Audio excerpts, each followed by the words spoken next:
नमस्कार दोस्तों, मैं सतीश सुमन आपके अपने YouTube चैनल श्रेष्ठ भारत में आपका स्वागत करता हूं। दोस्तों, आप सब कैसे हैं? आशा करता हूं आप सभी अच्छे होंगे। आज पढ़ेंगे हम संविधान, और संविधान में पढ़ना है हमें चार्टर एक्ट 1833। Charter act 1833। हालांकि हमने पहले या पिछली क्लासों में हमने चार्टर एक्ट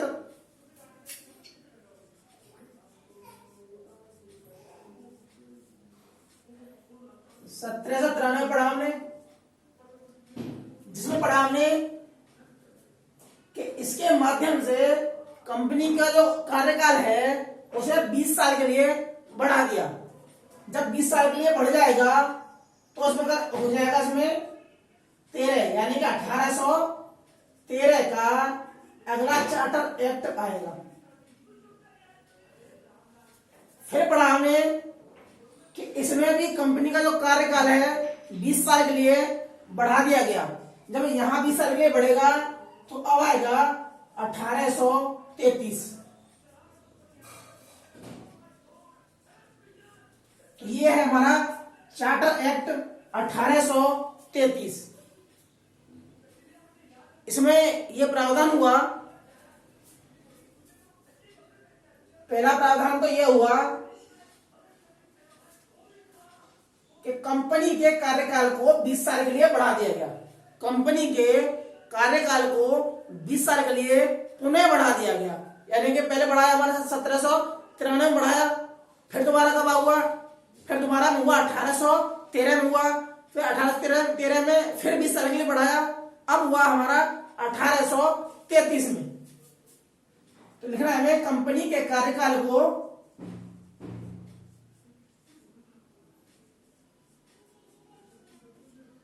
20 साल बढ़ा दिया। ठीक है, और आप ये कह सकते हैं कि ये जो कार्यकाल बढ़ा है ये अंतिम बार बढ़ा है। इसके अलावा इसके बाद में 20 साल के लिए दोबारा कंपनी का कार्यकाल नहीं बढ़ाया। तो आप इसे लिख सकते हैं कि कंपनी का कार्यकाल अंतिम बार कब बढ़ाया गया, तो 1833 में कंपनी का कार्यकाल लास्ट बार बढ़ाया गया। तो लिख सकते हैं अंतिम बार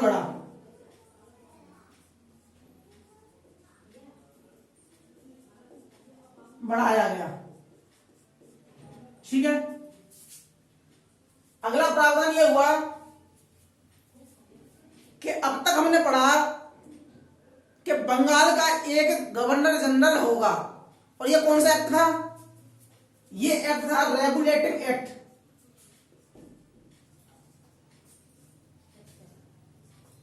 रेगुलेटिंग एक्ट 1773 में प्रावधान किया गया कि अब बंगाल के गवर्नर को बंगाल का गवर्नर जनरल कहा जाएगा। बंगाल के गवर्नर को बंगाल का गवर्नर जनरल कहा जाएगा। इसके लिए इसके जो अधीन रहेंगे वो अधीन रहेंगे बंबई और मद्रास। बंबई के गवर्नर और मद्रास के गवर्नर इस गवर्नर जनरल के अधीन रहेंगे, और इसमें जो गवर्नर जनरल नाम था वो था वारेन हेस्टिंग्स। Warren Hastings. ठीक है, तो हम एग्जाम में अगर प्रश्न आता है कि बंगाल का या कंपनी का जो पहला गवर्नर जनरल है वो कौन सा है, तो वो है हमारा वारेन हेस्टिंग्स। इसके अधीन बंबई के गवर्नर और मद्रास के गवर्नर रहेंगे। अब जो दूसरी बार हमारा इसमें फेरबदल हुआ 1833 में कि अब गवर्नर जनरल बंगाल का नहीं रहेगा, अब गवर्नर जनरल रहेगा वो पूरे भारत का रहेगा। लिख लेते इसमें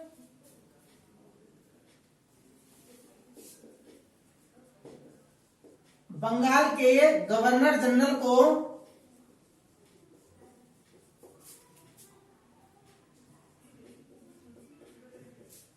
भारत का गवर्नर जनरल बना दिया गया। ठीक है। अब वो जो गवर्नर जनरल रहेगा वो संपूर्ण भारत का रहेगा, ना कि बंगाल का।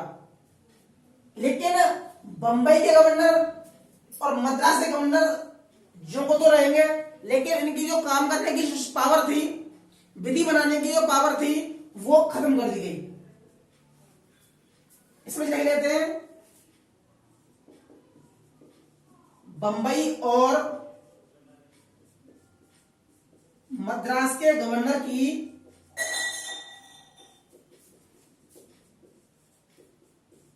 विधि बनाने की शक्ति समाप्त हो गई। ठीक है दोस्तों, क्या पढ़ा हमने? क्या भारत का एक गवर्नर जनरल रहेगा। अब नाम क्या रहेगा इसका? नाम रहेगा इसका, अगर प्रश्न आता है कि भारत का गवर्नर जनरल कौन है, तो नाम है इसका लॉर्ड विलियम बेंटिक।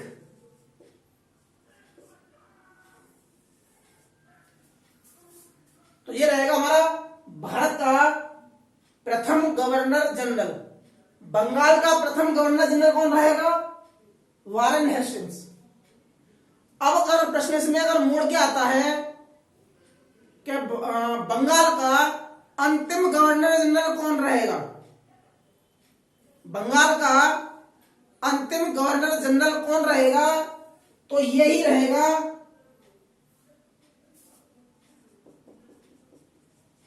बंगाल का अंतिम गवर्नर।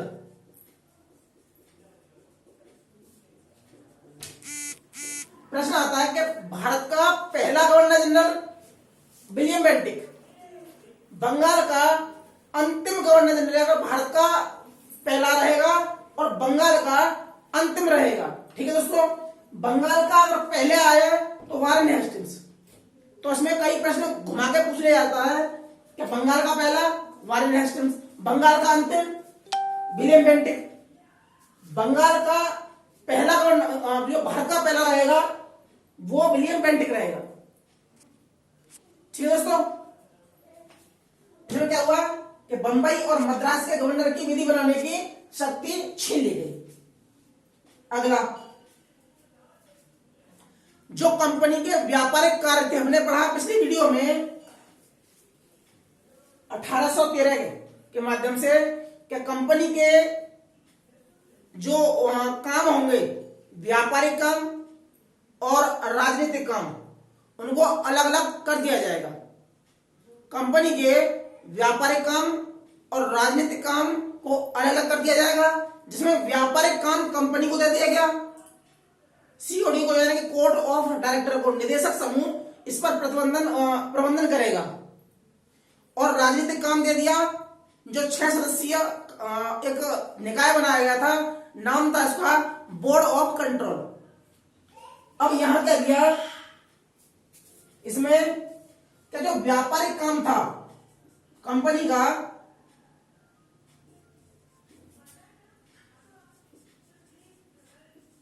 भी समाप्त कर दिया गया। अब कंपनी पर कोई काम नहीं है। अब कंपनी क्या रहेगी? अब कंपनी रहेगी प्रशासनिक काम, प्रशासनिक कार्यों का जो प्रबंधन रहेगा, अब कंपनी काम करेगी इसमें। ठीक है दोस्तों, अगला, पहले हमने पढ़ा रेगुलेटिंग एक्ट में कि एक गवर्नर जनरल रहेगा और 4 सदस्य इसकी परिषद में रहेंगे। लेकिन बाद के जो चार्टर एक्ट में यह कहा गया कि हम जो 3 छोड़ेंगे, एक जो परिषद का एक मेंबर होगा उसे हटा देंगे। यानी कि अब हो गया हमारा चार्टर एक्ट में, इसमें था G+4, चार्टर एक्ट में हो गया 13 में G+3। ठीक है दोस्तों, लेकिन यहां दोबारा 1833 में क्या हो गया, जो गवर्नर जनरल की परिषद थी, लिख लेते हैं गवर्नर जनरल की परिषद में एक सदस्य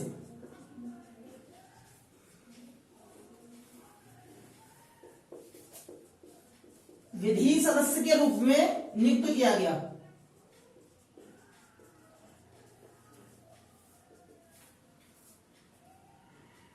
पहले पर्सन में कौन है? 4 हैं, जिनमें 13 में हमने 1 हटा दिया गया। अब पर्सन में मात्र 3 मेंबर बचे हैं। 18 अगले एक्ट में 1833 में 1 सदस्य और बढ़ाया गया। अब इसका काम सिर्फ विधि बनाने का है, यानी जो विधि के काम होंगे उसमें सलाहकारी रहेगा ये। लेकिन अगर वोट नहीं डाल सकता ये, वोट आप कह सकते हैं अस्थायी रहेगा, यानी कि परमानेंट नहीं है, खाली टेम्परेरी है, सिर्फ विधि के काम में सलाहकारी बोर्ड के रूप में काम करेगा ये। अब इस परमानेंट नहीं बना है तो इसे कह सकते हैं अस्थायी, लिख देते हैं क्वेश्चन में अस्थायी। जब विधि बनाने का काम हुआ गया तो एक यहां एक विधि आयोग नियुक्त किया गया। विधि आयोग का गठन किया गया।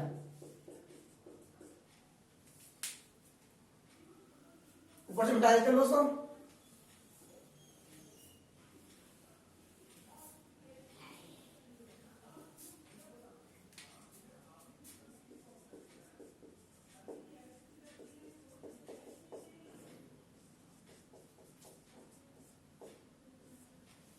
अब जो ये विधि सदस्य था ये कौन था? ये था इसका लॉर्ड मैकाले। लॉर्ड मैकाले, जिसको कि 1833 के एक्ट के माध्यम से विधि सदस्य के रूप में परिषद में नियुक्त किया गया अस्थायी तौर पर। अगला इसी में एक विधि आयोग का गठन किया गया, जिससे पहले एक अलग चल रही थी, लिखा पढ़ी की कानून नहीं थे। इसमें एक आ गया कि अब दोबारा कानून बनने चाहिए, कुछ इंडियन कानून होने चाहिए, कुछ जो अंग्रेजों का कानून है उनको मिला जुला कर एक कानून बनना चाहिए। इसके लिए एक विधि आयोग बनाया गया और अध्यक्ष थे इसके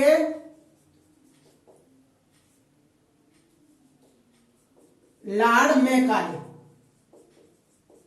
यानी कि इस विधि सदस्य को विधि आयोग का अध्यक्ष नियुक्त कर दिया गया। कब किया गया? यह बना हमारा 1833 अगले साल 34 में आयोग नियुक्त कर दिया गया। ठीक है दोस्तों, इसमें यह भी कहा गया कि अब जो कानून होंगे उन कानूनों का संहिताकरण किया जाएगा, यानी कि उन कानून को शेड्यूल लिखा पढ़ी में उनकी लिस्टिंग बनाई जाएगी कि कौन भारत में कौन कौन से अपराध होंगे जो अपराध की श्रेणी में आएंगे और उनका सजा कितनी होगी। उसके लिए एक लिस्टिंग तैयार की गई और लिस्टिंग के अध्यक्ष भी लॉर्ड मैकाले हुए। इसके बाद होते होते अब बनेगा आईपीसी, भारतीय दंड संहिता।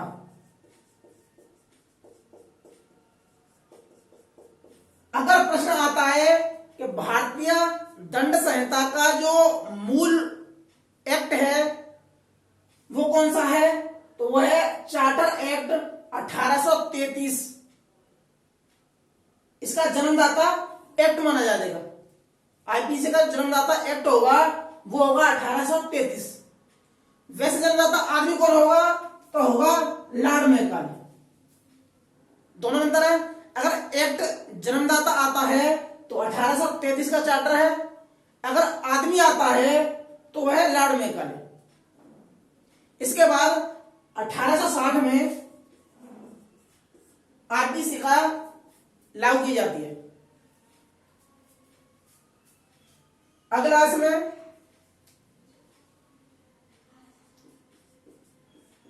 दास प्रथा खत्म कर दी गई। विलियम बेंटिक थे जिन्होंने पहले सती प्रथा खत्म कर दी गई थी। 1829 में एक कानून बना जिसको राजा राम मोहन के सहयोग से उस जो सती प्रथा थी उसको समाप्त कर दिया पूरी तरह। इसके बाद जो दास प्रथा थी, जो गुलाम बनाने की प्रथा थी भारत में, उसको भी खत्म करने का प्रावधान किया गया। जो खत्म होते होते 1833 में एक नियम बनाकर अगर ये दोबारा लाया जाएगा तो वो सजा का प्रावधान माना जाएगा। ठीक है दोस्तों, अगला हमने देखा कि हम अब तक जितने भी चार्टर हैं, अधिनियम है, ये सिर्फ एक्ट है।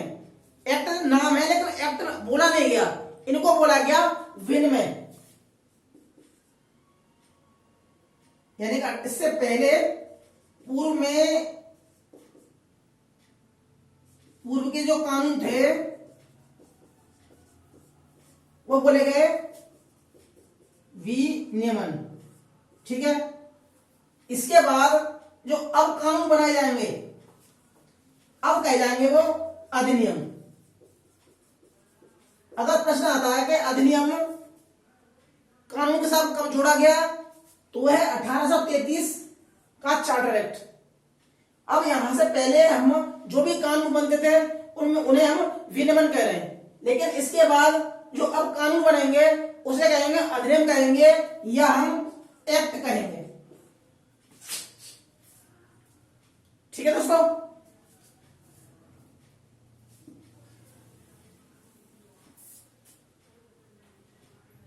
अगला क्वेश्चन देख लेते हैं कि जो अब सरकार रहेगी, पहले सरकार किसकी है, कंपनी की सरकार है, लेकिन अब यहां सरकार मानी जाएगी, इसे बोलेंगे भारत सरकार। प्रश्न आता है कि भारत सरकार की जो रूपरेखा सबसे पहले तैयार की गई वो 1833 में की गई। अब यहां से जो सरकार होगी उसे कहेंगे हम भारत सरकार, क्योंकि जो गवर्नर जनरल रहेगा वो संपूर्ण भारत का गवर्नर जनरल माना जाएगा।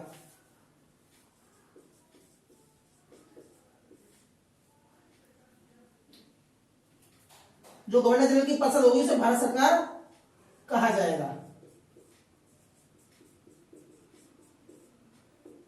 ठीक है दोस्तों, ये होगा पूर्व के कानून है उन्हें हम विनिमय कहेंगे, और इसके बाद जो कानून बनेंगे उसे हम अधिनियम कहेंगे, एक्ट कहेंगे।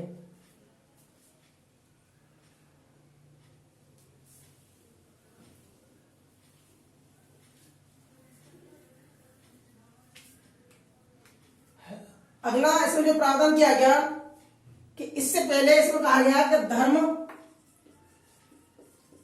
जाति, रंग, जन्मस्थान के आधार पर भेदभाव, मतलब नियुक्ति में भेदभाव नहीं किया जाएगा, के आधार पर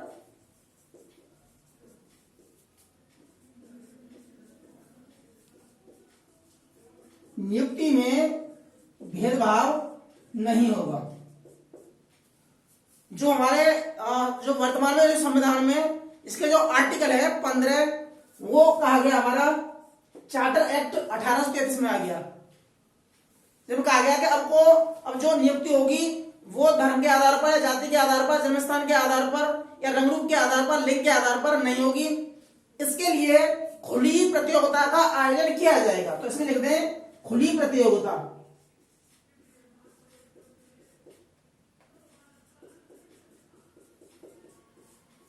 खुली प्रतियोगिता का आयोजन किया जाएगा।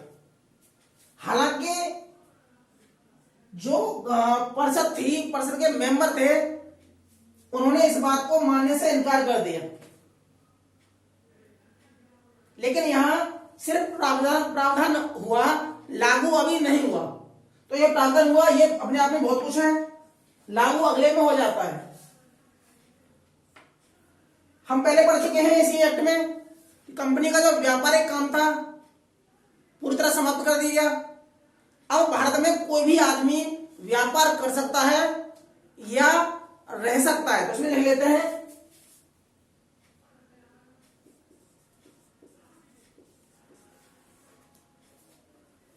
ब्रिटिश व्यक्तियों को भारत में व्यापार करने की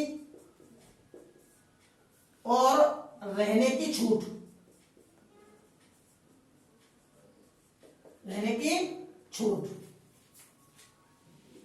ठीक है दोस्तों। ये हमारे चार्टर एक्ट, एक बार हम देख लेते हैं दोबारा। चार्टर एक्ट में पहले क्या गया कि कंपनी का कार्यकाल 20 साल के लिए बढ़ा दिया गया।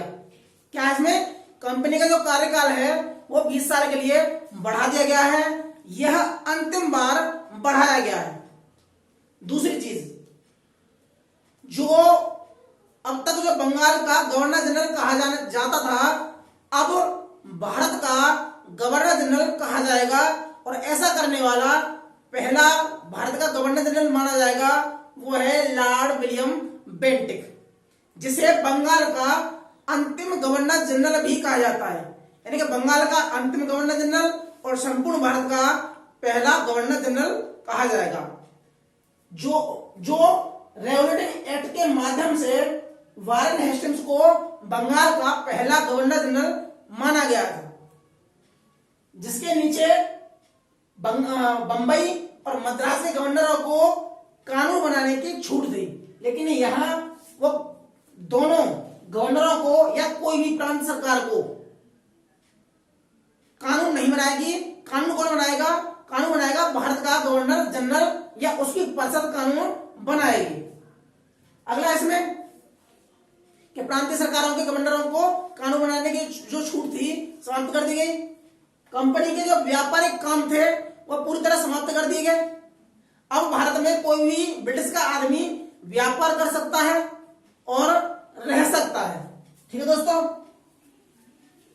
अगला इसमें एक मोस्ट इंपोर्टेंट बात है कि जो गवर्नर जनरल की परिषद थी जिसमें 3 मेंबर थे, अब एक मेंबर और आया, वो विधि सदस्य के रूप में आता है।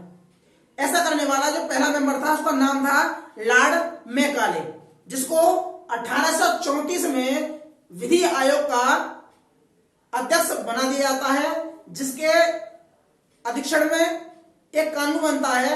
यानी कि जो कानून की लिस्टिंग तैयार होती है, जिसे आईपीसी कहते हैं या भारतीय दंड संहिता कहा जाता है। ठीक है दोस्तों, जो 1860 में लागू होती है। दास प्रथा, हालांकि पहले सती प्रथा को पहले उन्मूलन हो चुका था, लेकिन दास प्रथा के लिए अब कानून बन चुका था। कोई भी आदमी दास नहीं रखेगा,